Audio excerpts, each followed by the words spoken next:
Well, hello everybody and welcome. You have tuned in to episode number 410 of Linux in the Ham Shack, the most terrific amateur radio podcast on the internet, and increasing in terrificness tonight because it is our Weekender episode.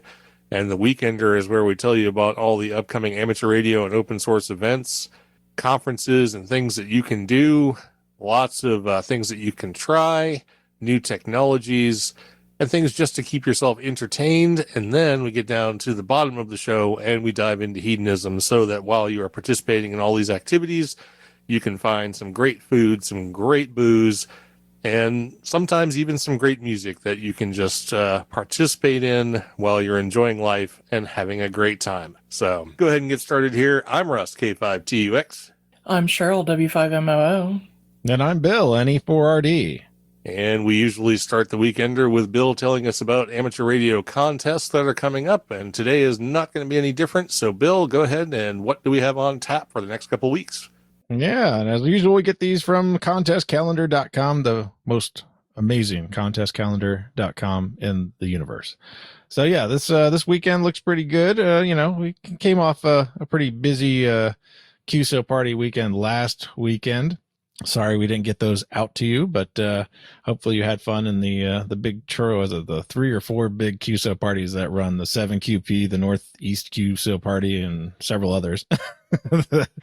But this weekend we have a couple of different contests that we've mentioned in the past. The first one is the CQM International DX Contest. This one runs from 1200 Zulu May 8th to 11:59 Zulu May 9th. Bands are 160 meters through 10 meters, no work. Modes there are single sideband and CW. The main goals of the International DX Contest, CQM, are to unite people in peaceful coexistence and to contact as many other amateurs and as many other countries on the list of the P150C award as possible. Judging is carried out only on the received log, so we welcome any log, even if you only have one QSO. So make sure you send in your logs to this. And you can check out the rules in the show notes or over there on contestcalendar.com. Another one this weekend, we have the Volta Worldwide RIDI Contest. Get your warble, warble, warble on. And this one runs from 1200 Zulu May 8th to 1200 Zulu May 9th. Bands there are 80 meters through 10 meters, no work. Mode, of course, is a RITI. The single sideband RIDI Club of Como and the ARI, A-R-I, the Associazione Radio Amatori Italiani, are pleased to announce the details of the 55th Alessandro Volta RX DX contest. This contest is organized to increase interest in RIDI mode as used by radio amateurs and to honor the Italian discoverer of electricity, Alessandro Volta. So check out that contest if you want to do some RITI. And our state QSO party challenge and Worktalk QSO party challenges this weekend. Looks like we have Arkansas is on tap. So that's going to be available this weekend. So pick that state up and add it to your list of QSO parties. Next weekend, really quiet weekend for contests. The only one I could pick out here that had any length of time was His Majesty King of Spain contest. And this one runs from 1200 Zulu May 15th to 1200 Zulu May 16th. Bands there are 160 meters through 10 meters, no work. Mode is CW. It's a little Morse code for you. This contest is sponsored by the Unión de Radioaficionados Españoles, or the URE, and is open to all amateurs. So get in there and work some CWs and try to work Spain, of course. There are no state QSO party challenges next weekend, so you get a weekend off before we dive into another fortnight. So that's what we got on tap for contests. And as a little bit of foreshadowing, I will suggest that if you're working His Majesty King of Spain contest, you wait to find out what I'm reviewing tonight, and you have some of that. We have a pairing. We have a pairing. That's right. And I'm pretty sure that pairing alcohol and ham radio contests doesn't happen all that often. Especially not CW. That's sloppy, right? Have a little sloppy fist there, and don't go Googling sloppy fist because you will not like the results. Let's see. We're moving on to amateur radio special event stations. I actually threw 4 in here because I'm thinking of actually just not even mentioning that that one at the bottom because Yeah, we should probably pass that one for now. Okay.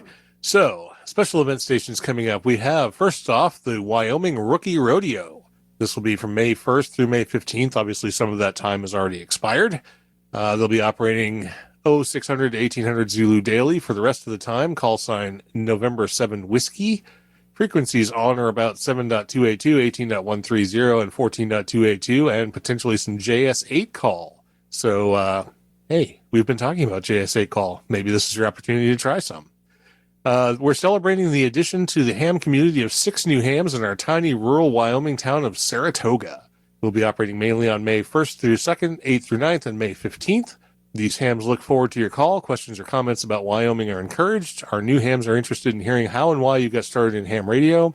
And we will have several prospective hams on site, so your enthusiasm will be very much appreciated. So while they're on the air, get in contact with November 7 Whiskey. It's too bad they didn't get November 6 Whiskey, because that would be like New 6 Wyoming. But, can't have everything. So, next we have the Bigfoot Radio Net Spring Expedition 2021. This will be operating May 10th through May 15th. Call sign is Kilo Foxtrot 5 Tango Hotel Bravo. Frequencies on or about 7.255 and 14.255 phone.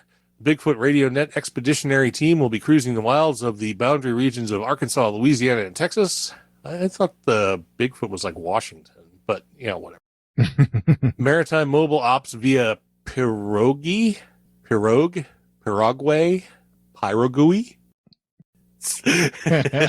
don't think it's getting any better. Yeah, whatever that word is. And canoe in various bayous, swamps, and lakes are possible. The big man of the forest has often been seen and heard in these parts. Wow, he walked all the way from Washington to Texas? Holy crap. The big man of the let's see. Track, progress, and send messages via APRS to KF5THB-7. Start and stop times are approximate. Radio operations will be running backwoods, solar-powered, tent-sheltered, guerrilla style. Stop by, say hi, go boo. FMI, check out the Bigfoot Radio Net Facebook page from time to time to get the latest development plans, schedules, and frequencies, and a link to that, of course, is in the show notes. So, there you go. It's pronounced pirogue. Pirogue? Yes. I pronounced it 4 different ways, and none of them were that. Yeah, no, it's pirogue. So what's a pirogue? It is a type of boat. Well, we got that. What is it? A canoe. It's a French canoe. It's a French canoe. Okay. Yeah. Canoe français. Yeah, according to Wikipedia. So in other words, it's a douche canoe. According to Wikipedia, shut up. It's any of various small boats, particularly dugouts and native canoes. The word is French and derived from Spanish parawa and comes from the Carib para. Okay. Sure. There's a lot of foreign language going on in this show, and it's not going to get any better. I can tell you that right now. So just take another sip. You'll be fine. So I might just do that after I'm done reading. Butchering foreign languages weekly. Yes, exactly. So, yeah, pretty much. Okay, so our last special event station that I'm going to mention this week is Chicken Dinner Road. This will be operating May 22nd and 23rd from 1600 to 1800 Zulu and possibly longer. Call sign is Kilo 7 Sierra Whiskey India. Frequencies on or about 3.850, 7.250, and 146.520. I don't think you're really supposed to do special events and stuff on 146.52, but it was in the note. Obviously, those frequencies indicate phone operation. The Southwest Idaho Amateur Radio Club will be commemorating the original chicken dinner that took place on Chicken Dinner Road about 100 years ago. There are different versions of the story available, but the most popular is that a local named Laura Lamb was famous in the area for her delicious fried chicken dinners, complete with rolls and fresh apple pie. She and her husband knew the then Idaho State Governor Ben Ross, who told Lamb that if she could get the road graded and graveled, he would see to it that it was oiled. That was a weird switch from apple pie to grading roadways, but okay. Governor Ross was good on his word, and the local kids started chanting chicken dinner every time the school bus turned down the road. An anonymous person painted the words Lamb's Chicken Dinner Avenue on the road, and these supposedly are the reasons the road got its name. A certificate is available if you send a self-addressed stamped envelope and $1. If you just want a QSL, you just need to send a self-addressed stamped envelope and your QSL card. Everyone is welcome and encouraged to visit the SWIARC at the SWIARC at the special event. We hope to hear you on the air. Yeah, Chicken Dinner Avenue. I didn't realize they just let the citizenry pave roads. Apparently that's how they do things in 100 years Idaho. ago. Yeah, apparently so. All right, so moving on, we have an announcement that's been a continuing announcement because I have not had time to rebuild the mailing list, but I'm still working on it.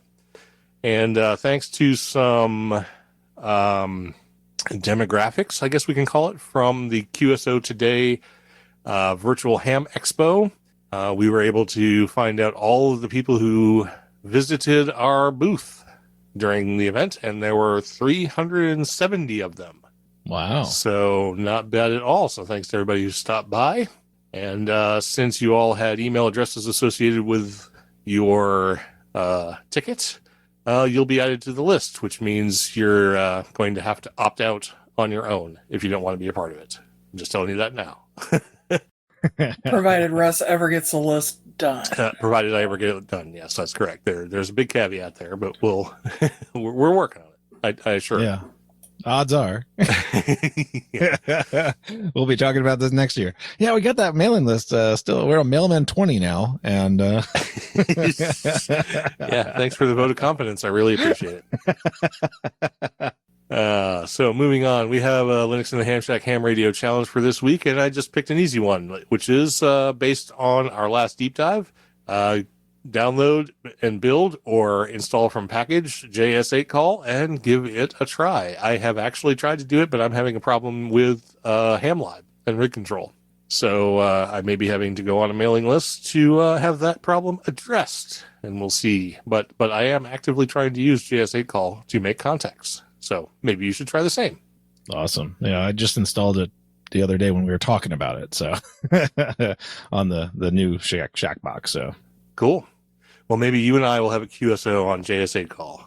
yes, sounds good. Okay, about the same time the mailing list comes back. Yeah, it'll be right there. All right, so let's move on to this weekend in open source, and Bill is going to tell you about a distribution that you might have heard of before. That's right. Fedora 34 is out. It's released. It's there. It's great. It's awesome.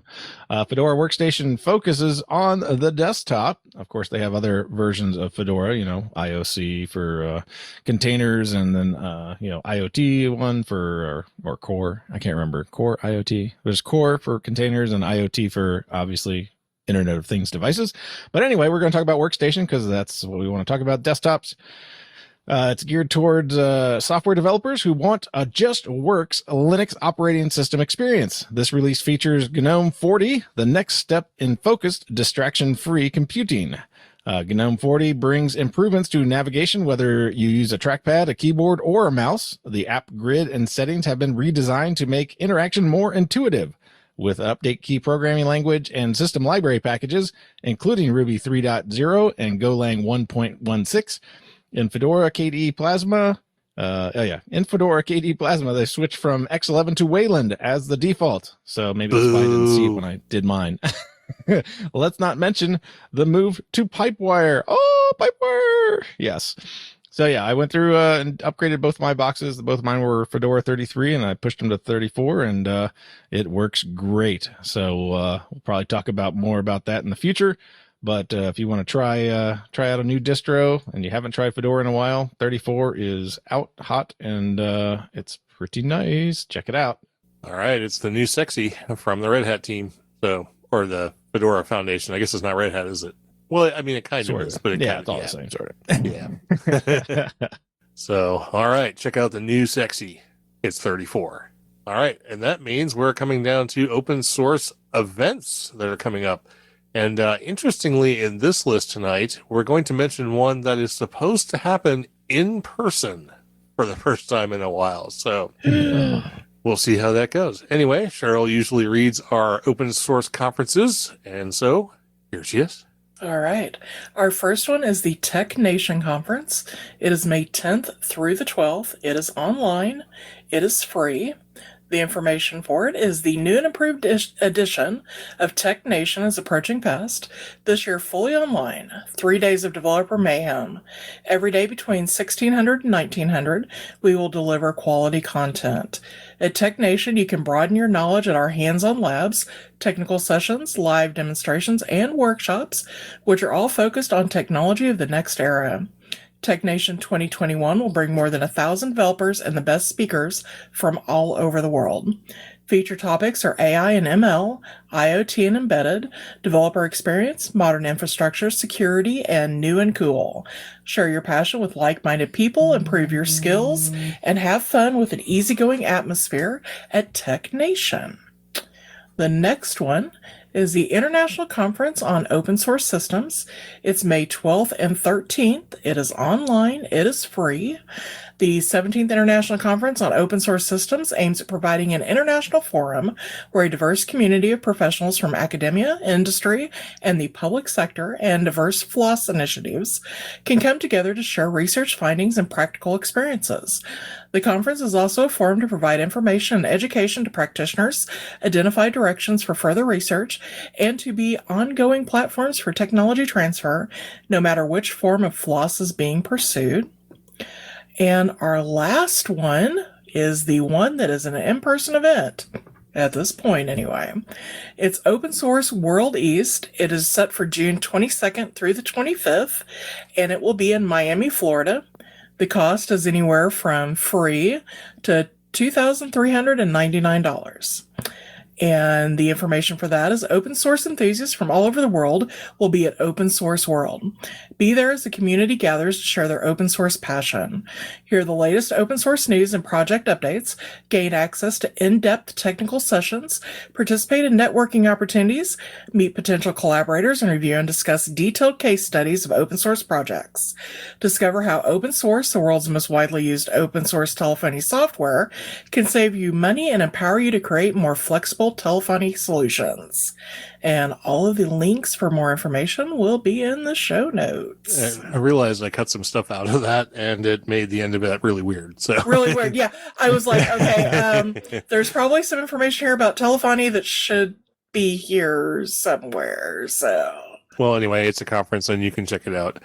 There's one more conference in here that I saw we didn't mention, but is coming up really soon. It's not specifically open source, but there are many open source components to it, and that is Google I/O is coming up here, and it's free to register for. So, hey, you gotta love free and virtual, and it's May 18th through May 20th online. So just Google I/O. Especially if you use Flutter or do any type of app development, stuff like that. It's always a good conference for finding out the latest, greatest technologies in Flutter and stuff like that. And with Ubuntu using Flutter for some of their stuff now, definitely worthwhile to check out that conference as well. So check it out. All right, very good. And when we get done with the open source conferences, I usually have a Linux in the Ham Shack open source challenge, and I always like when I can be lazy and hedonistic and just reiterate the one from before. So since JS8 Call is both amateur radio and open source related, let's just go ahead and reiterate that you should download and build or install from package JS8 Call and get on the air. And we're all going to be trying it soon. So maybe you can talk to one of us. And if not, talk to somebody else. You know, there's people out there. They're using it. Even though I haven't had trouble getting on the air with it, I can still see people communicating with JS8 Call. So Don's mentioning a group call sign for Linux in the Ham Shack and JS8 Call. What's a group call sign? Did I miss that? Is there a group call sign for Linux in the Ham Shack in JS8 Call? Did we miss talking about that? Because I don't know. I don't know. I don't know what a group call sign is. I don't know what a group call sign is either, but it sounds like something we should figure out what it is and set one up if that's a thing we can do. So it would most likely be AF0SS, right? Well, I mean, that's a club call. I mean, I think what he's saying is you can do, yeah, He's suggesting AF0SS. So, yeah, let me look into that, Don, and I will get back to you. We'll get back to everybody at some point. Yeah. All right, cool. Some more about JSA call that somehow we passed Missed. over. But Yeah.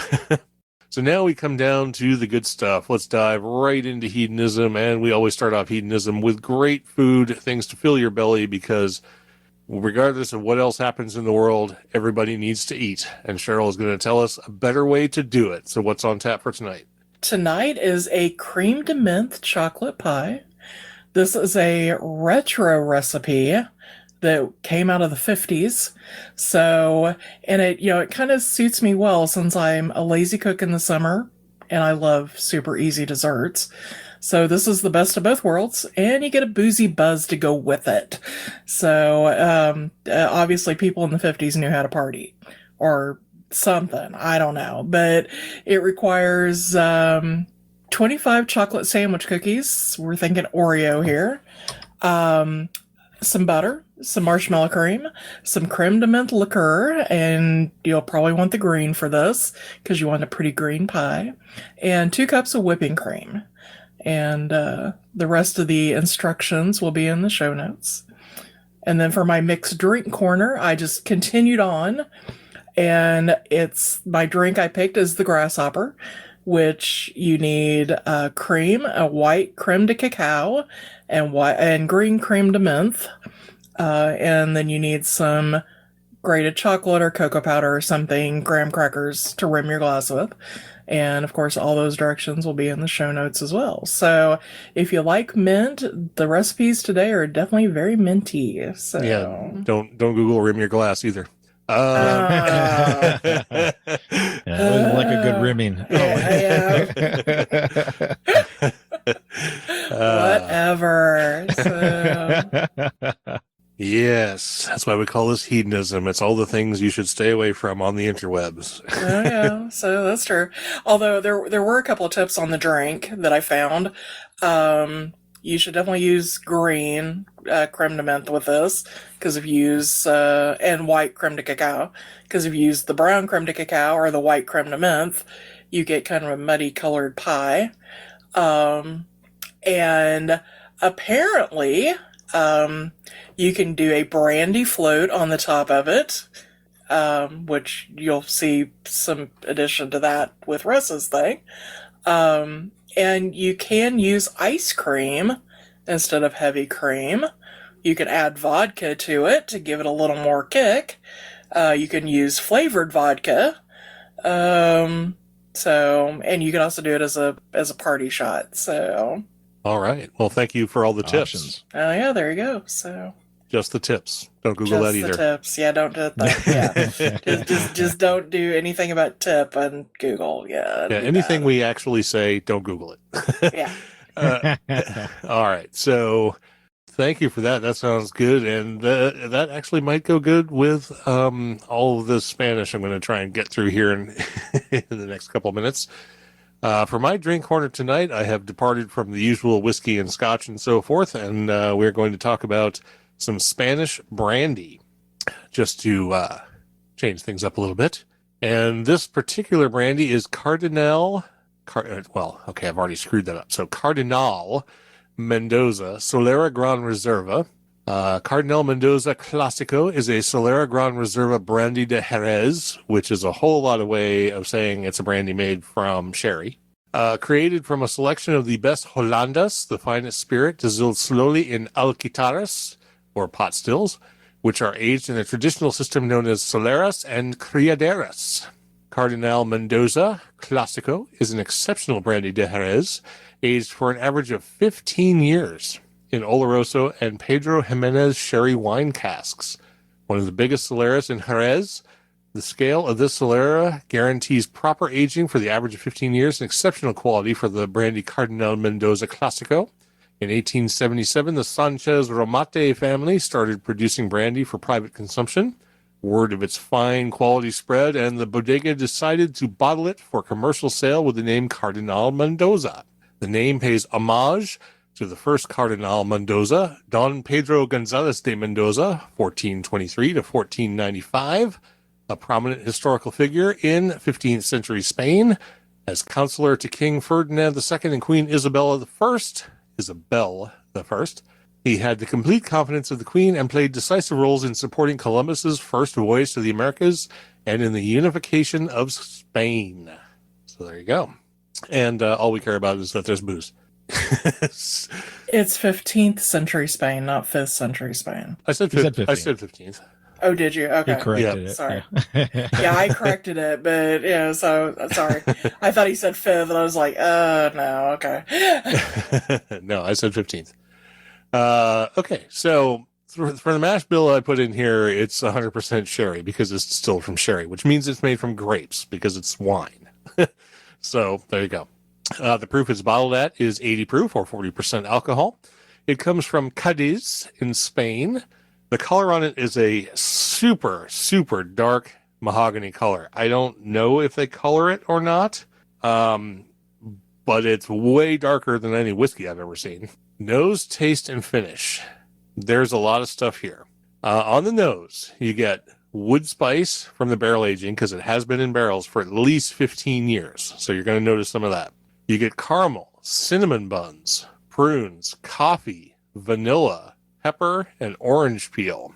And that's just from smelling it. That's not even tasting it. So when you taste it, you get raisins, prunes, figs, herbal tea, dark chocolate, and hazelnut. And that sort of develops on your tongue. And after I would say a medium to medium long finish, you're left with some peppery barrel notes, raisins, and peppermint, and maybe even a touch of that sort of vanilla and orange zesty kind of thing going on in there.